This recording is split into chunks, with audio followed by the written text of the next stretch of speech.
welcome to Empires of Aether. It's been a minute. We've been kicking off this academic year in full swing. And of course, the elements have been thrown to the wayside, but no more.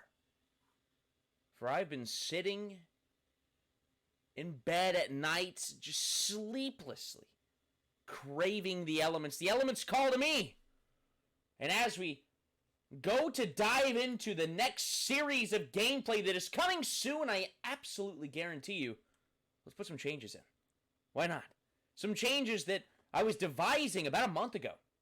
And it's been about a month since the last game was played, at least to my knowledge. So let's dive into some changes. We did say that the next elements to receive changes were Moon, Air, Lightning. We're going to throw fire on the top of that here today. Those are the elements of focus here today. We're also going to try to make monuments in the Elemental Temple a little more relevant in the future, as I do love the flavor of monuments. And then the temple, of course, absolutely fundamental to the game. But the first reason for which its use was devised is it's not even used anymore. I can't remember the last time a player went to the temple to buy back an ability, and so we're gonna try to make that a little more viable again. Go for some repeat abilities, but let's dive into what everyone's craving, and that is, how are we changing your favorite element? Well, here we go. Beginning with fire. Fire is getting the first ever multi-card ability. That's right. You take one card, and you get 3 cards in one. It might be broken. But as we are going to try to get these new non-soldier units for every element eventually, Fire's first choice on that front is going to be a Phoenix. But it doesn't start out as a Phoenix. It starts out as a little baby, a little hatchling. But in the Tier 1, it is a 5 combat value unit that resurrects at your capital. Lovely. And when you hit Tier 2, the hatchling card is shed and it becomes the angsty preteen, a Tier 2 value. It is a revivable, resurrectable, flat combat value of 15. But it's when we hit Tier 3 that things get spicy. The Phoenix can, of course, be resurrected at either a capital or volcano and has a flat value of 50. All in all, I do think it is fairly tame.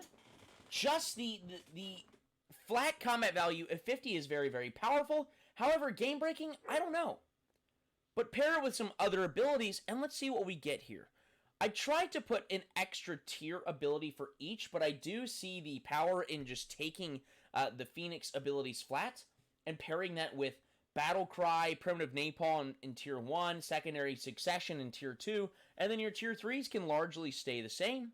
But it is possible that this becomes too powerful to the point where maybe it costs a Tier 1 and a Tier 3 in order to take these abilities into play. We'll see. We'll see. I don't think it's too over the top right now, but we'll see.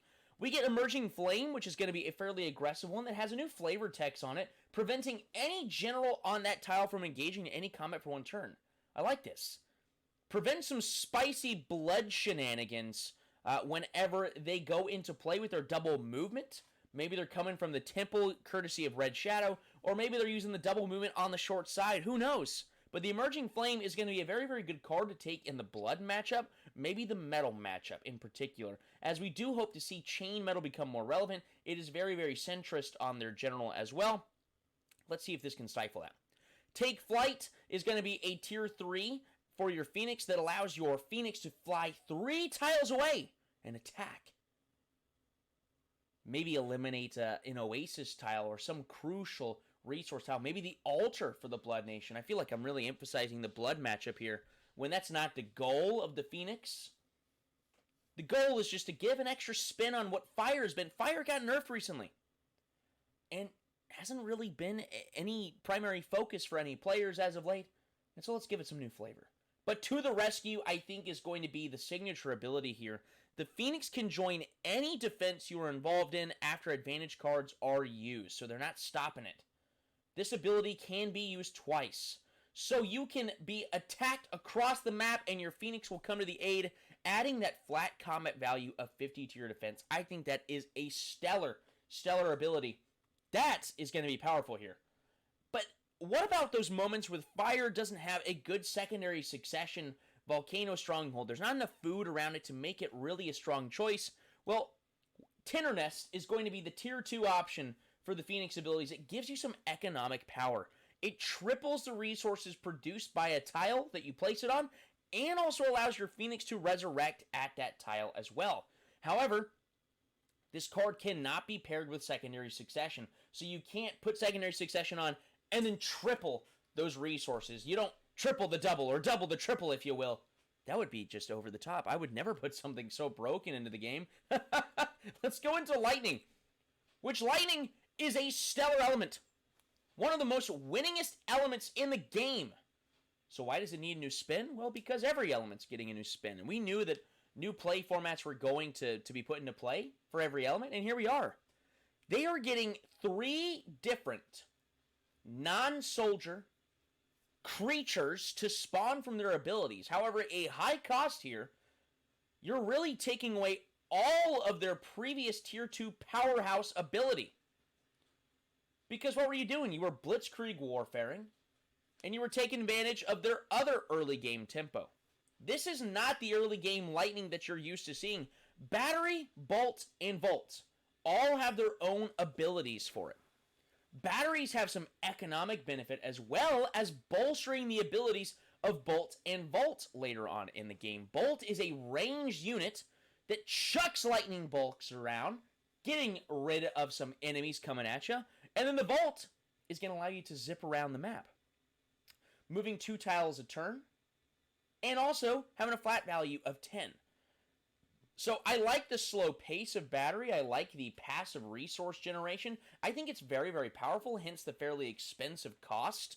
On the Battery, 3 food and 3 BM. Lightning is not usually good in the BM department. So you're going to have to sort of pace your map around differently. But Supercharge is very, very powerful. However, it is also a tier 2 ability, in which case you would have to sacrifice either Bolt or Volt or maybe Blitzkrieg if you're trying to do some weird hybrid build here. Either way, you're dropping something valuable along the way. But I really, really like Supercharge for some kind of late game push. Maybe it makes Lightning Quest viable when Harpy is not on the board, something to that effect. Where we can get those resources to actually excel into the late game and go for our quest. Power Plant, really, really cool ability. I think it is such a cool flavor here. It boosts the effects of all of these new units, batteries, bolts, and volts. And the whole premise here is in the lore that we're writing that there's different abilities. Not every character in the story has the same abilities with lightning. It's not all just zapping the enemy, right? There's stimulating effects for yourself to where you can move faster, you can help others, energizing them, and then, of course, the destructive power of the bolt. Anyways, Power Plant is batteries are going to enhance the power. So Bolt's power goes from 3 soldiers to eliminating an army up to 3 tiles away. And then Volts are going to have their combat value doubled and can travel 3 tiles per turn. I see lots of playability for both of these effects. Whereas Bolt is fairly expensive, if we have Supercharge and Battery in play, we can definitely get some Bolts in play. Even without Supercharge, Battery is going to help us get to those more expensive units. Very, very strong stuff. And then Trinity, as long as I've got a Battery, Bolt, and Volt in play, my General has all of those effects. That's spicy. A one-man wrecking army. And we're also trying to put a lot more advantage card flavor into some of these elements, and Lightning is no stranger to that, as they were one of the very first nations to get any kind of double advantage card passive, so I'd like them to also interfere with other nations' advantage cards, as advantage cards are going to become a very, very powerful element into the game. They already are, yes, but I'm going to try to integrate it in different ways as we move into this next phase of our game. Feedback, draw an advantage card, and retrieve an advantage card that's been played this game, just a tier 1 ability. Lightning, I do think, has some pretty stagnant tier 1 abilities in that you're picking the same 3 cards every time. Command Thunderstorm, Fast As. But maybe, just maybe, one of these cards in certain matchups piques your interest. Advantage cards cannot be activated this turn to guarantee that whatever attack you're carrying out is good. Additionally, draw an advantage card. An extra advantage card and prevent any advantage cards from being activated this turn. That's spicy. Spicy, spicy. Arc Lightning, more synergy with bolts and batteries. Bounce the bolts effects on up to 2 more tiles. It is a tier 2 ability, so this is tough to take, I do think, but also great unit crushing potential. You would have to take battery, bolts, and Arc Lightning as all 3 of your tier 2s. Maybe there's some effect coming into the game pretty soon where I can prevent myself from taking later game cards, but take more mid-game cards? I don't know. What a crazy notion that would be. Moon is getting a rework. It is my opinion that Moon is broken in its current iteration. A couple of individuals have echoed this effect, and a couple of individuals doubt me. And yet, Moon is scary. And it is very pickable in way more situations than people are perceiving, so I'm getting rid of that. Moon is getting a total rework here. Yes, we're still keeping the flavor of owning 4 armies simultaneously to get to tier 2, but the problem was they could get an army every turn, potentially even starting turn 1, so they're hitting tier 2 where most elements were as well, and then they were still the most powerful units on the, the most powerful by far on the board. Broken combination with very few counters, poison being the main one, but very few counters. Anyways, we are going to still begin with our 2 soldiers at our capital. I really, really like that. But instead of the forest bonus, which was to purchase 3 soldiers, get an army for that same price. So essentially you were getting 6 food gained every time you utilize an effect. That is just so powerful. Our forest tiles are going to generate 1 extra food per turn, just like their nature counterparts.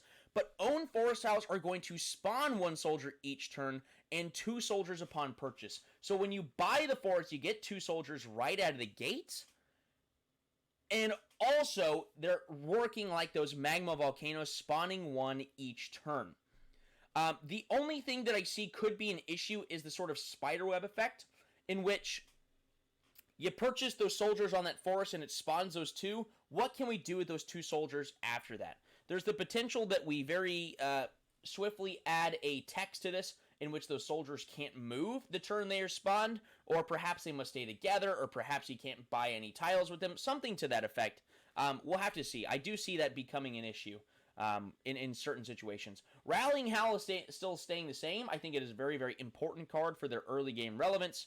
And instead of Lone Wolf, your general acting as a resource structure, let's just make it food. We need food. We lost that food bonus from our being able to purchase soldiers from forests. So let's get us some extra food. This gets us an extra soldier per turn, but maybe there's other effects that we can utilize to maximize this even more. But if we're in a situation where we're just a few soldiers away, this could make the difference between us staying in tier 1, losing the game, or hitting tier 2 in a timely fashion. Waxing, we're going to stay away from spawning more soldiers once you get tier 2, because you already have 4 armies there. You're already going to be a very oppressive force once you go tier 2, so waxing instead is going to bolster our economic position. Waning, keeping its same effect, very necessary for if things go south in the opening turns for you to stay relevant. Everything else is going to change just a little bit. What's going to happen here is the full moon and new moon weather effects are going to get their text changed to where they are only 1 turn. Previously, they were each going to be 2 turns, so basically Moon, once they hit tier 2, dictated the weather for the rest of the game, and I think that's really, really sour. So we're going to change those texts, tune them a little bit more. We're going to make the new moon not as much of a nerf on Moon, and full moon is going to be tempered accordingly so that they can still capitalize on its effects. I think going feral is a really, really cool change here. Attacking boss tiles from 2 tiles away. Anything that disrupts the tempo of what other elements are going to do is what makes an element super fun.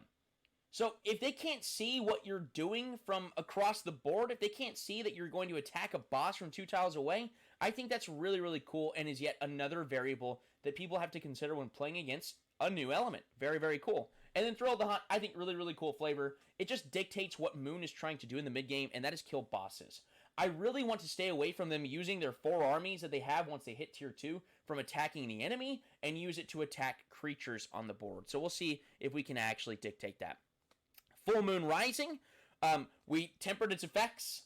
It was 3 soldiers becoming armies. It is now 2 soldiers becoming armies. Or maybe it was 5. It was something ridiculous. So we did change that. But Full Moon, I love getting to put Full Moon back in play. Really, really cool stuff here. And then we kept I believe Alpha stayed the same, but Lycanthropy did change. Up to 2 soldiers in a victorious battle become armies. However, they had to be their own individual units beforehand. So you can't just attack with 4 armies and then split one of those armies up that becomes 2 more armies in addition to that. So they have to be on their own, so you do have a little bit of management there, but you're getting free soldiers in the end. Moon should be getting to 10 armies and 2 bosses is their ideal set of win conditions, but I do see the great ability of zerging an opponent down in the mid to late game. So that is the Moon rework. I do think it tempers their early game. They're not meant to be a strong early game, and they were before. Whether people realize it or not, they were a very, very powerful early game. And so I do think that this hurts them in the early game and still maintains their very, very powerful mid-game spike. So they're still susceptible to that aggro, but playability. Air. Air, after getting the field nerfs, sucked. It went from being an S-tier element that is in contention every single game, no matter the situation, to being garbage. So I didn't just put the field dice roll back. You now have to take an ability. Feel the wind on your face. Owning 2 fields gives +2 to your soldier's dice roll when attacking. But it does not stack, so you can't own 4 fields to get +4. So just getting that extra dice roll bump is so necessary for what they like to do. They love to kill bosses, and they love to be scrappy in the mid game and vie for that mid-board control, because if an opponent dies and suddenly all these tiles are opened up, they can utilize that tier 3 ability to just move through all of these neutral tiles. My favorite card out of all of these cards that we're adding to the game is My Tempo. I love the flavor of this card. Just like Scarlet Fever in the Blood Nation, start the game with half resources, but draw 2 advantage cards each turn. Air has a lot of early game playability with light-footed in turn 1. If you're 20-20, now you're 10-10 with this, but you still have light-footed. So your general can still take you 2 tiles in that opening turn, and you're getting 2 advantage cards each turn. With advantage cards being so powerful nowadays, why not we get 2 each turn? I think this is a great card. I think it's great. So I think My Tempo is, of course, only viable in the 16-16 or 20-20 position, but a really, really cool flavor here. Not in Kansas anymore is they don't have their own unit that they're spawning yet, but this is a passive ability that has a food cost for your general that essentially acts as a gust ability. So it's multiple gusts, but also interferes with your opponent's advantage cards. Lots of abilities revolving around advantage cards now. It's really, really cool to disrupt an opponent's hand when that is important to them. Airstrike is going to be late game. You may discard an advantage card, so you can see we're definitely hoping to emphasize the My Tempo with Airstrike. You may discard an advantage card to eliminate a non-army, non-general unit. So I'm talking about the Snowmans, the Kerchaks, the Tantors of this world, in order to eliminate those beasts from the board. Snowman hasn't even been tested yet. I think it's going to be broken. But Snowman takes 3 advantage cards to eliminate. Your opponent works so hard to build it. And now Air is the counter to Glacier. Who would have thought? Who would have thought? Hang gliding, I think very situational, but a cool flavor text as well. I see some cool things happening with this. In a mountain-heavy board, when Earth and Metal are going to be very heavy picks, very ban-worthy, maybe Air slips through the cracks. And maybe you take a cheeky hang gliding here. Huh? Kind of spicy. I like it. And of course, with all these abilities, it's time that our advantage cards get updated along with our map condition cards. We will have, hopefully, lots more pretty soon. We're just going to add a few for the now. Not saying that it's just this page. I'll only show you a few of these. But with all these new creatures being added to the game, I think the advantage cards should also reflect that in there. And also, monuments. I love monuments. I don't think I've ever hidden that whatsoever. A monumental decision. You may install your monument for half price or by discarding 2 advantage cards. Huh? So, you have to, 1, take your monument in your build, but 2, you have to be the player that draws this card. So, I don't see this card getting used too often, and yet, could absolutely sway the game. Mirror Image, though. This is a scary card. Not sure about this. Was just thinking about it. Double the effects of another advantage card in your hand. So, you've got a very powerful card. You essentially have 2 copies of it. Spicy. However, I do see a lot of bad mixtures here, especially Elemental Devotion, so I went ahead and already added that one here.